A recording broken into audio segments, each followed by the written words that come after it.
course, I think I need one also, just for reference. The course is, thank you for coming. Hope you come again. This is a five-day course about Sraddha to Prema. The main reference book that I'm going to use is the Madhurya Kandambini. How many of the devotees here have read the Madhurya Kandambini? This is a book by Srila Vishwanath Chakravarti Thakur, and it deals with the different stages from Sraddha to Prema. Specifically, the first chapter deals with the subject matter of bhakti. So bhakti is, what's that? Everyone can hear, I guess. Everyone can hear?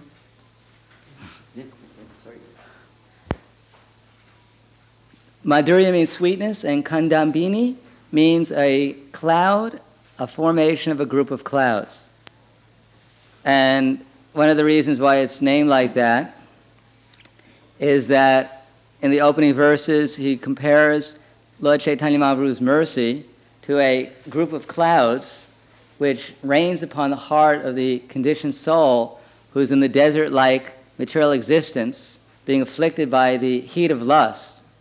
But the ninefold processes within his heart that he's executing of bhakti, this rain cloud of the mercy of Chaitanya Mahaprabhu, waters the ninefold process, and from that sprouts the seeds of bhakti, which extinguishes the extinguishes the blazing fire of lust.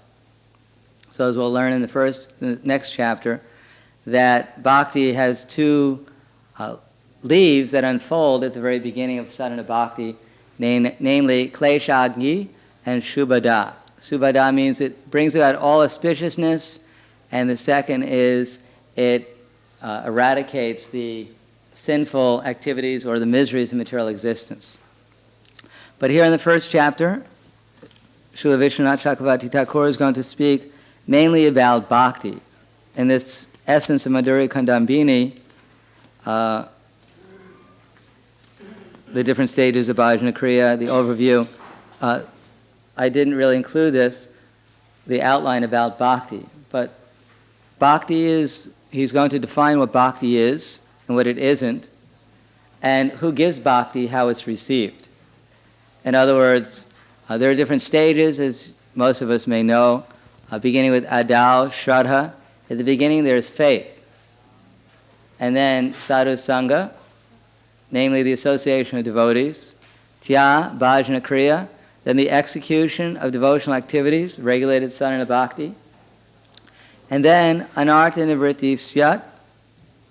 From that comes the inspiration to become free from the offenses and the aparads, and then from that comes the stage of anartha nivritti, and then comes nishtha, or steady execution of devotional service. Tata ruchis, tato ata shaktis. From there comes a taste for devotional service, and from that sprouts the asakti, when the mind is fixed upon Krishna. Maya sakta manakparta yogam yunjan manashaya. By practice of yoga, we hope to come to the stage where our mind is always fixed upon Krishna. And then tato bhavas, then the real feelings towards Krishna begin to develop. That's our actual life, which is the actual emotional feelings towards Krishna, not just intellectual, but the actual relationship to Krishna based upon loving emotions. And then finally, prema duchanti, the bhav or the feelings thicken, and then one develops his actual life called prema, and from there actual life begins. Prema, sneha, mana, pranaya, raga, anuraga, bhava, and mahabhava. So we probably won't get a chance to talk very much about mahabhava. But if we can understand in the beginning what actual bhakti is, everyone has bhakti actually. That bhakti is now dormant in the sense that it hasn't actually expanded himself fully. Prabhupada compares bhakti in the nectar of devotion to, in the beginning one has love for his body. Actually, our love is really for ourselves. Everyone loves themselves, first of all. And then in conditioned life, then we become aware of our body. We next love our body. And then we may love our family members, and we may love our friends, we may love our society, we may love our country, and that may expand to all human beings or whatever. But bhakti, or the feeling that we have, can only be unrestricted and ever expanding and actually satisfy ourselves completely only when it's directed towards Krishna. So that is known as faith. Itatura mula nishechanena triptyanti tatskanda bujo pasaka. The faith that if I give my love to Krishna, Shraddha Shabde. Shraddha means sabde, vishvasakahe, sudridanis chai, Krishna bhakti kaile, sarva karma kritahai. That actual faith means if I simply love Krishna, then I'll feel completely satisfied. All my other desires will be satisfied. So love is a very basic principle of our existence. It's only according to where we're putting that love that we get a result. So Srila Vishwanath Chakravarti Thakur, he begins his Madhurya Kandambini by trying to explain that Krishna is the actual object of everyone's love. That he's rasa vaisaha, he's the actual source of all loving sentiments, and that his appearance in this world is causeless. That Krishna comes in the material world due to his own desire to. It's not caused by any material arrangement. He's not forced to come as the conditioned soul is. And similarly, the energy which reveals Krishna to the soul, namely bhakti, that also comes as its own accord, causelessly. He wants to explain that because he wants to make the point that it is not by karma, by rituals, it is not by jnana, by the cultivation of empiric knowledge, or by yoga that one can actually get bhakti, one can expand bhakti. So bhakti may seem to us a very esoteric point. The personification of bhakti is who? Who's the personification of bhakti? Who's Bhakti Devi? Yeah, so Srimati Radharani is the personification of the service attitude towards Krishna. So bhakti is actually a service attitude. Bhakti runs everything, both in the material world and in the spiritual world. Prabhupada says that in the material world, the materialist, he works hard during the week, called bhoga, which is that type of form of bhakti, and then at the end he renounces tyaga at the end of the week and retires to the country somewhere.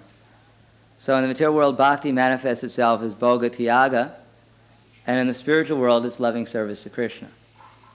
Daivi prakriti ashritya. So bhakti in this material world also appears, but it doesn't appear on the result of shubha, karma, or pious activities. Nor does it, of course, appear because of impious activities. But it doesn't appear according to pious activities either. As it says in the Chaitanya Charitamrita, which Prabhupada gave us a definition for Krishna consciousness as Krishna... actually, what is that definition for Krishna consciousness? Rasa bhavita mati, kriyatam kutopi lavyate, tatra loyam mulyam ekalam janmakoti sukritar na lavyate. Krishna bhakti means that if we want to become absorbed in Krishna bhakti or loving Krishna, rasa bhavita mati, it means that one's mind or consciousness becomes absorbed in rasa. Here in the material world, when we become in love with our body, or we become in love with other people's bodies or conceptions, whatever, it doesn't actually produce rasa in the same way. But becoming absorbed in loving Krishna, then the result should be experienced as rasa, or a transcendental taste, which ultimately develops into attachment and feelings, and then ultimately prema, which is intensified loving feelings towards Krishna. Krishna bhakti rasa bhavitamati kriyatam kutopi lavyate. Now the question is, where do you find bhakti? The whole world, Prabhupada said, the whole world is searching for Krishna, or actually they're searching for a loving relationship which goes on forever. In the past, most of the movies and plays, the hero and the heroine would drive off in their Cadillac or their Rolls Royce, or ride down in the horse, depending what year it was, and they'd live happily forever after. So this was the ideal. Happiness in the material world actually means relationship, because nowadays it may mean for some people intoxication, or it may mean a good meal, whatever, shanti rasa or something. But that's a very low end of the happiness scale, that actually even in the material world, happiness means relationship. You never see a movie where the hero, all he does all the movie is eat and sleep.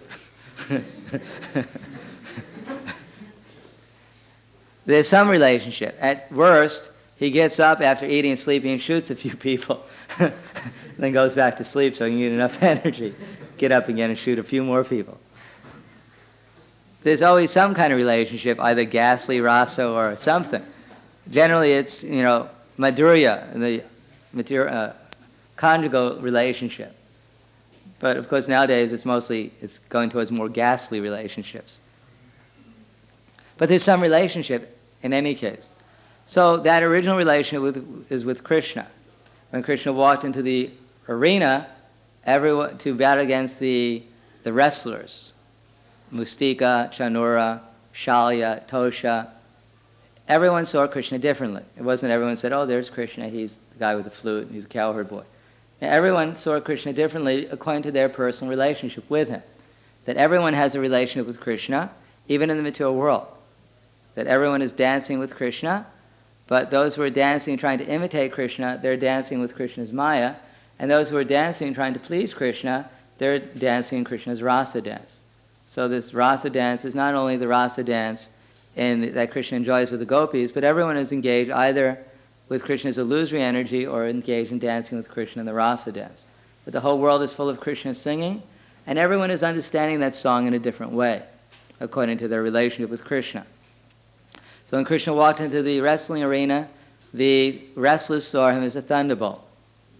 The ladies there, the young girls, they saw him as Cupid personified, and he began to increase their lust. The members of the Yadu dynasty saw him as the most illustrious ancestor. Mother Yasoda, Nana Maharaj, Vasudeva, and Devaki saw him as their most beloved child.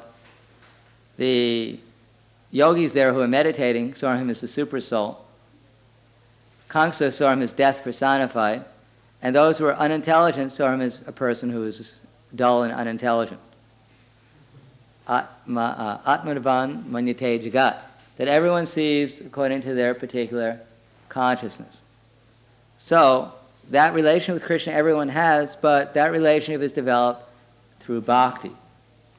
So how bhakti appears, Srila Vishwanath Chakravarti Thakur, he'll explain it according to Shastric evidence. But rather going to every single Shastric evidence, I'll just give a summary of what that evidence is.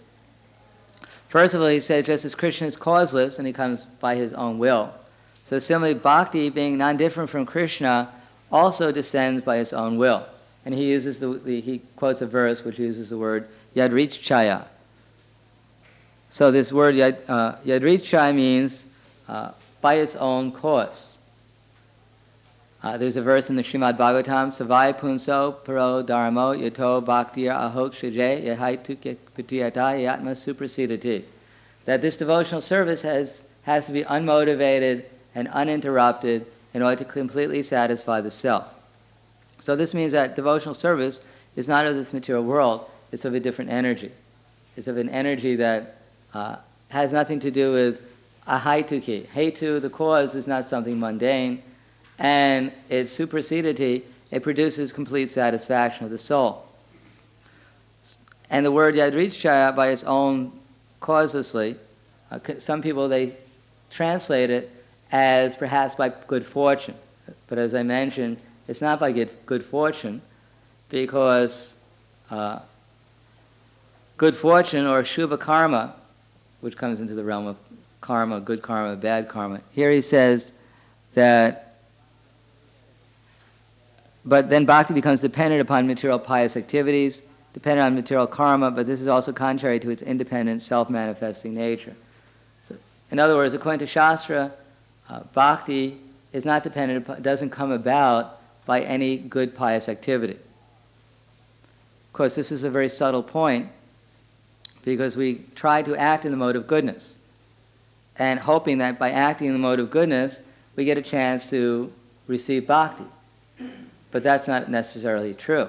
Just like, for instance, you may hear that if you want to go to India, the best place to go is to the airport.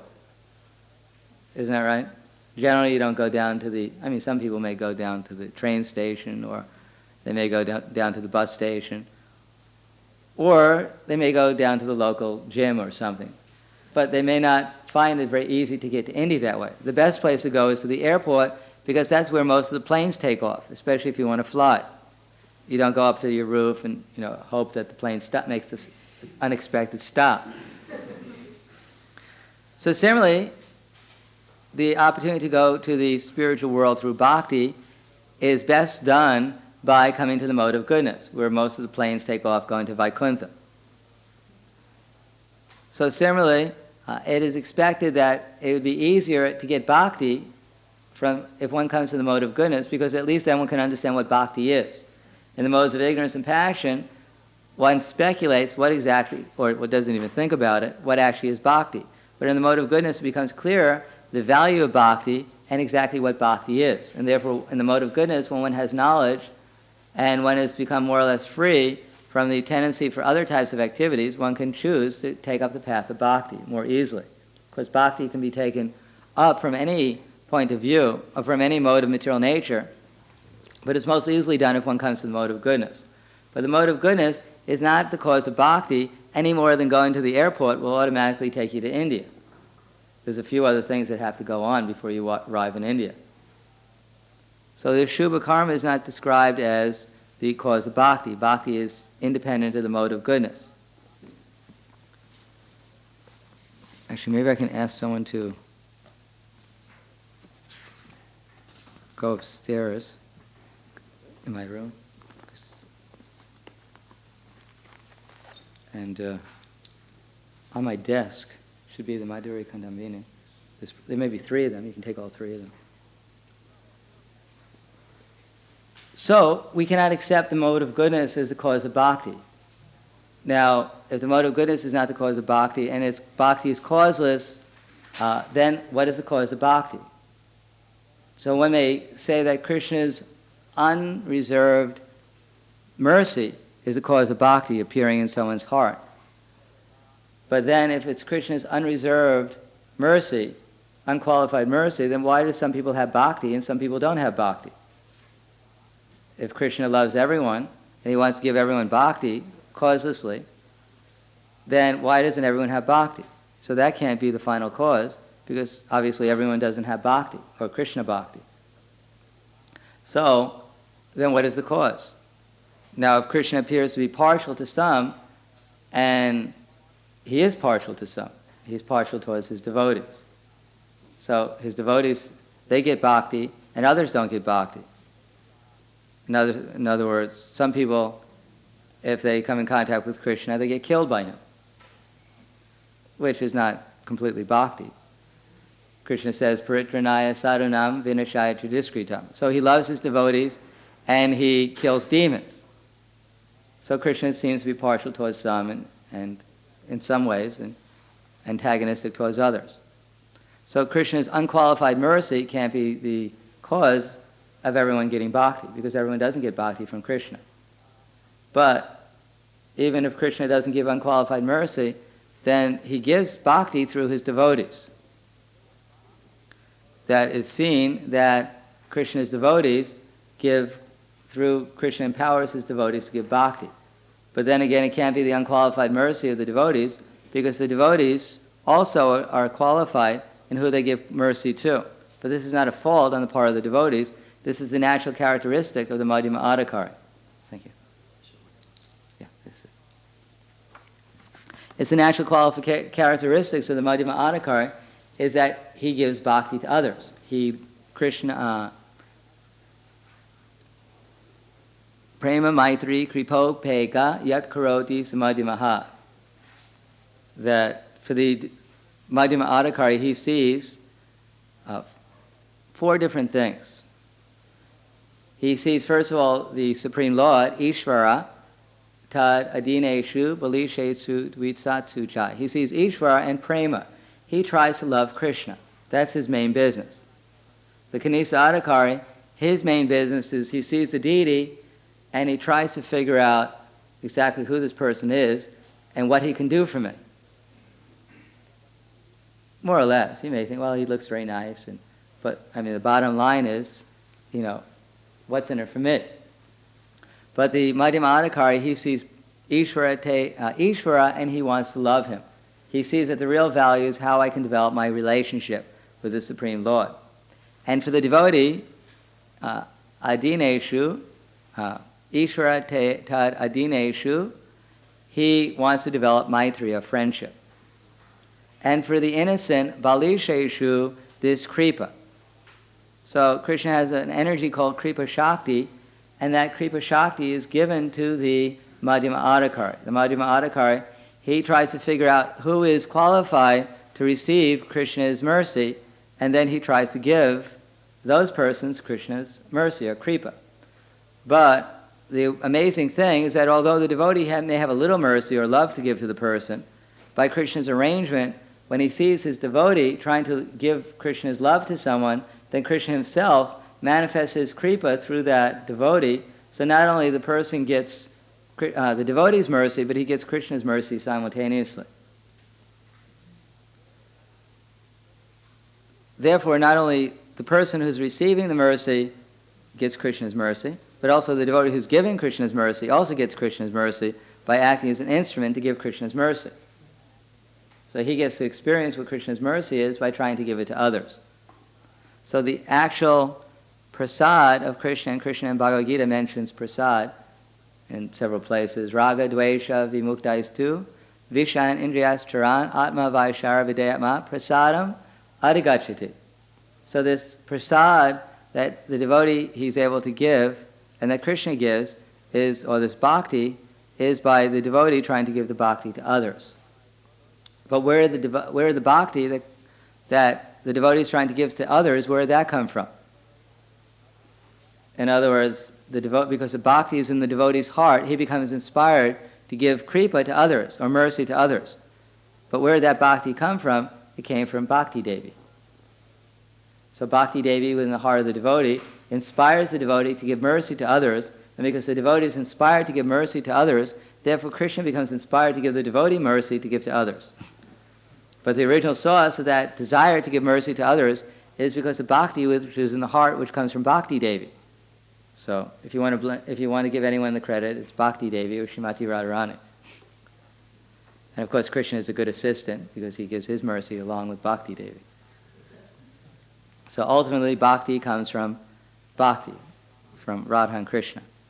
But the Madhyama Adhikari is able to act as an instrument, as Krishna says in Bhagavad Gita, Tasmad tvam yutishi sholabhasva jidva shatrum bhukshva rajan sramidan mayayavata niyata purvameva nimitra matram bhavasavasachin. Just get up and do something. Just don't sit around and lament or whatever you do. Get up and do something.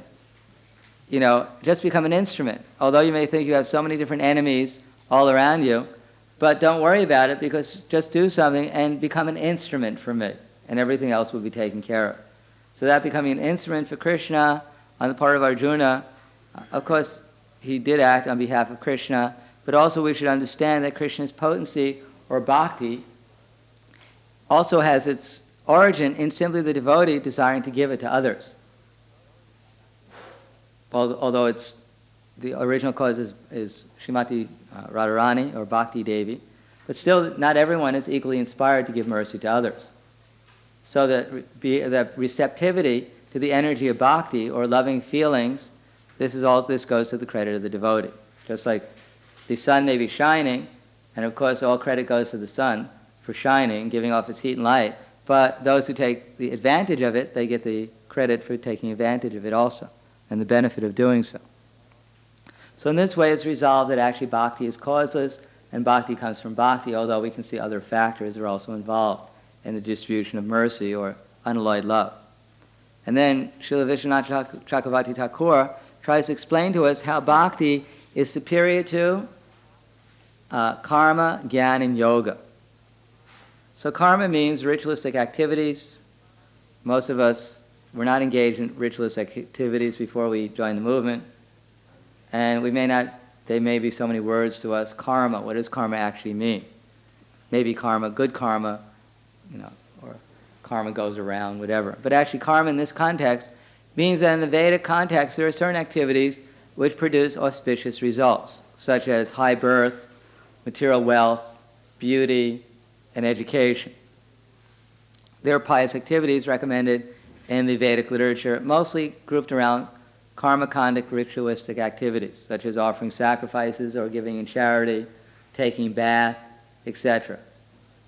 So these are very popular activities or appealing activities to one on the material concept of life.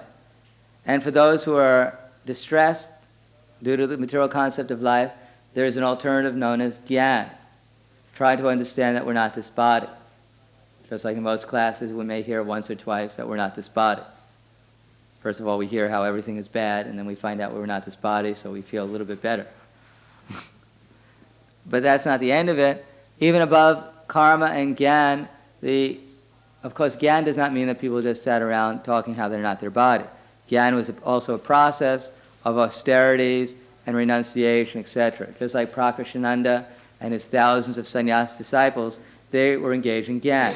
And that means they not only talked about how they're not their body, or they read Vedanta Sutra, which explains that they're not their body, but they underwent great austerities and fasts and penances.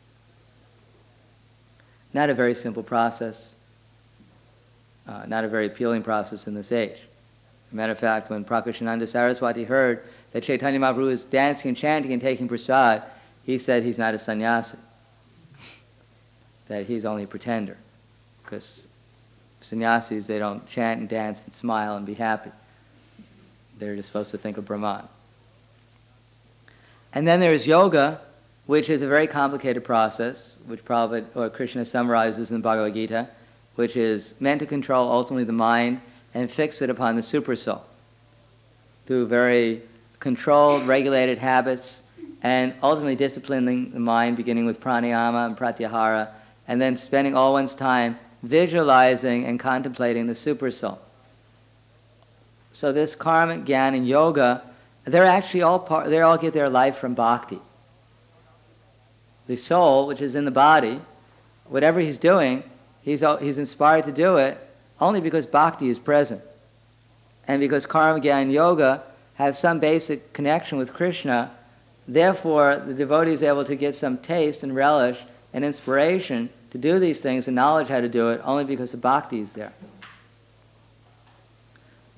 By doing karma, gyan, and yoga, one will not get bhakti, but without bhakti, one will not be able to execute anything. It's not the body that moves, it's the soul that moves, even within these processes. Even the person who's, with these tops, these yo-yos, somehow or another he's inspired to do that due to bhakti. Although it's not a very high grade of, very intense quality of bhakti, but bhakti actually moves everything in the material world. So even karma, gyan, and yoga, which are very attractive for one in the material concept of life, they're inspired by bhakti. So bhakti is superior to karma, gyan, and yoga, and it is without bhakti, these things can't work. And bhakti is superior to karma, gyan, and yoga because of many different reasons. One of them is that in the path of karma, that even if you make a small mistake, then you can't get any result from it. In other words, if you execute a ritualistic activity and you don't perform it perfectly, you get absolutely zero result. And in the path of gyan, if you're not perfect in karma, then the result may be completely negative. For instance, there is one Twasta, he had executed one sacrifice in order to kill his enemy, namely Indra. As you probably know the story, Indra, he was defeated by the demigods, by the demons, and so he went to Vishwarup, who is the son of Twasta, who is a Brahmin, he was born on one side of his family with the demons, the other side with the demigods. So the demigods asked, at this time Indra had offended Brihaspati, and Brihaspati had disappeared, and the demigods had lost all their luster and all their qualities and all their opulence and all their power. And so they needed another priest. Lord Brahma suggested you ask Vishwarup to become your priest. Indra went there with all the demigods, and Vishwarup said, all right, I'll do it. I'll offer sacrifices on your behalf. So he's offering sacrifices, but on one side he had the demons as his family members, on the other side he had the demigods. So he would offer the sacrifices to the demigods into the fire, and secretly he would offer sacrifices on behalf of the demons. So when Indra found out about that Vishvarupa was a double agent, then he immediately came there and cut off his 3 heads. So his father heard about the assassination, and he decided to kill Indra. And he had this enormous sacrifice that went on for days. He had all these priests, and they were chanting all these Vedic mantras to create a demon who would kill Indra. Unfortunately for Twasta, but fortunately for Indra, during the sacrifice, one of the priests chanted one word wrong. He, instead of chanting the word, one word long, he chanted the word short. There's long and short vowels, ah or ah. So he pronounced ah, and the whole sacrifice turned around. And instead of getting a demon who would kill Indra, he got a demon who would be killed by Indra. So that was a difference due to one vowel being pronounced incorrectly. So that's one example. Another example is when Krishna cut off the head of Kasiraj and threw it into the city after his fight with Pundraka, then the citizens, the residents of Pundraka thought that the head was Krishna's. But then when they found it was the head of Kasiraj, they became disturbed, especially Kasiraj's son, who immediately undertook a sacrifice or austerities to please Shiva. So Shiva appeared after some time and said, do a sacrifice and I'll send a demon to kill your enemy. And if the demon can't kill your enemy because he's a Brahmin, then I'll send my Brahma Rakshashas and they can go and kill the Brahmin. So they had a big sacrifice with 12 Brahmins. They were all chanting the mantras. A huge demon appeared with a trident, and he said, what should I do for you? He said, go to Dwarka and kill Krishna. So the demon went to Dwarka. Krishna was playing, I think he was playing dice, but it probably right, he was playing chess. I guess it doesn't look like he was gambling, maybe. He was playing with Uddhava, and he said, don't worry about it. So he just picked up his Sudarsana chakra, threw it at the demon. The Sudarsana chakra began to heat up and became hotter than the fiery demon. So the demon, although he was a fiery demon burning up everywhere, he began to feel cold. So he decided to go home and get a sweater. He said, wait here, I'll be right back. So he immediately fled back to Varanasi, Kasi. And there, the Sudarsana chakra, well, first of all, the demon went back. He figured, the sacrifice is all over. My duty now is to kill everyone who performed the sacrifice. So he went back and burnt everyone, including Kasiraj's son, to ashes. And then the Sudarsana chakra entered into Varanasi and burnt the whole city. Prabhupada said worse than an atomic weapon. The whole thing was just ashes. So the moral of the story is that if you think Karmakanda section is good, you have to become a little careful, because if you do something wrong, you may wind up as a pile of ashes. Therefore, a little mistake in the Karmakanda or even Jnanakanda practices, you get the opposite result. The other is that bhakti, let's see. So in the chanting, one can chant in any place and any time under any circumstances, for instance. But in karma, jnana, and yoga, there's very specific times and places in order to execute the practices. So that's not true of bhakti. Nor is bhakti dependent upon the purity of the chanter. That even if the chanter is impure, then still the result will be there. But that's not true of Gyan Karma Yoga. Because even a little impurity means that the result won't be there. So Srila Vishwanath Chakravarti Thakur, he quotes one verse, a famous verse in this regard, which probably most of us have heard.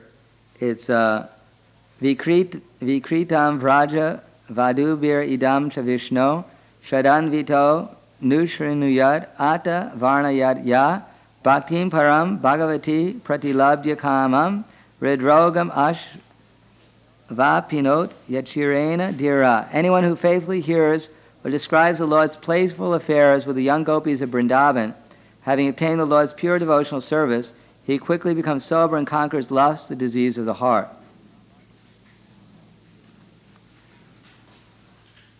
Has anyone heard this verse before? In other words, to summarize the verse, it's that even if you're lusty, if you hear the Lord's pastimes, you'll become purified of the lust, specifically the pastimes of Radha and Krishna. So this is a good example that this idea that we should receive bhakti from the Madhyama Adhikari. Because Srila Vishwanath Chakravarti Thakur, he's giving the qualifications of bhakti, especially above karma, jnana, and yoga. And he's citing a verse which I had heard before, but in a different context. And matter of fact, nowadays, you may hear the verse again. There's a whole group of devotees who utilize this verse, or the essence of this verse, to support their philosophy. That is, the philosophy is that even if I'm not qualified, if I hear the pastimes of Radha and Krishna, then because they're purifying, therefore I'll become purified. And Srila Vishwanath Chakravarti Thakur is explaining this verse in the context of one of the qualifications of bhakti, is that even if the chanter is impure, that if he hears the pastimes of Radha and Krishna, he becomes purified. The point I want to make in this context is that Srila Vishwanath Chakravarti Thakur is speaking, his audience, he's assuming is working on is basing their understanding on Guru, Sadhu, and Shastra. So Prabhupada, this verse appears in many parts of the Bhagavatam and in the Chaitanya Charitamrita, and also in the Morning Walk, and it has to be understood in context. In this context, is that it's true that bhakti is purifying, but everyone should accept bhakti, the type of devotional service, the form that bhakti comes in, according to their particular qualification. Otherwise, Srila Vishwanath Chakravarti Thakur wouldn't have had to explain bhakti in many different levels. Srila Prabhupada, in the Nectar of Instruction, he explains that there are three major classifications of devotees: Kanista Adhikari, Madhyama Adhikari, and Uttama Adhikari. So the question is, why should I bother about trying to figure out who's on what level? Why should I bother reading these books? After all, if I just chant Hare Krishna and take prasadam and dance in ecstasy, everything will be all right. Isn't that right? So why should I bother studying these books? Every time I read them, I fall asleep anyhow. No one could really understand them. They're too esoteric, and they say so many things that seem to contradict each other, and everyone has their own opinion. And if I read it, I'm just going to have my opinion, So why bother going through the whole, tapasya of reading these books? So one of the reasons why we should go through the tapasya is that we should understand which level we're on, so we won't become fooled and think that we should act on a higher level and that we actually aren't on, that we're not on. Nor should we act on a lower level. We should understand what the level of devotion we're on and act accordingly. Similarly, we should understand who's on what level so we can understand how to relate to them in terms of devotional service. Just like if someone is not strictly following the actual parampara, although we should respect them, then we should not take their instructions and follow their instructions strictly. That would be a great mistake. So this point is very important about, for instance, the gopis' love for Krishna, hearing about it. In Los Angeles in 76 actually here, there was a what's called the Gopi Bhava Club. Has anyone ever heard of the Gopi Bhava Club? Any members here? Former members? Better than the Mickey Mouse Club, I think. There used to be a Gopi Bhava Club. And in the Gopi Bhava Club, which was a scandal back then, there were ISKCON scandals. Did you hear about it? Oh, really? And he was involved too? No, I always knew it. The guy was a rat. He stole a sweet ball from me. I knew he'd fall down. So the Gopi Bhava Club, they used to get together in Los Angeles, some of the devotees. The head of the Gopi Bhava Club is now the head Ridvik, one of the head Ridvik persons. So they used to get together and simply read Radha and Krishna's pastimes with the gopis from Prabhupada's books.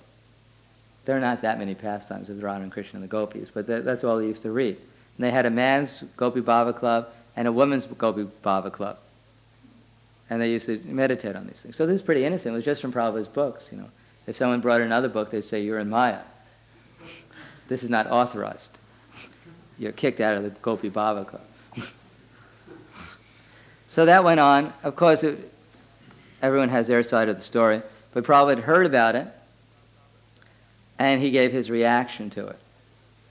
So I just have a little bit here. But Prabhupada was not very pleased to hear that they were just reading about Radha and Krishna's pastimes. So does that mean that we should not read about Radha and Krishna's pastimes? That it's something bad to do? Is that what it means? One time Prabhupada was talking about how we shouldn't publish, and back to Godhead, these stories about Radha and Krishna. But he said that doesn't mean we should boycott the gopis. We actually are not against the gopis. You know, it's not that someone says the name of Chandravali or Radharani or Lalita, and we say, oh my God, they're do you know what you're talking about? I'm going to report you to the GBC. Talking about Gopi Bhav, Rasika Katha. No, we're not against. It means that there's something called reading the books in sequence.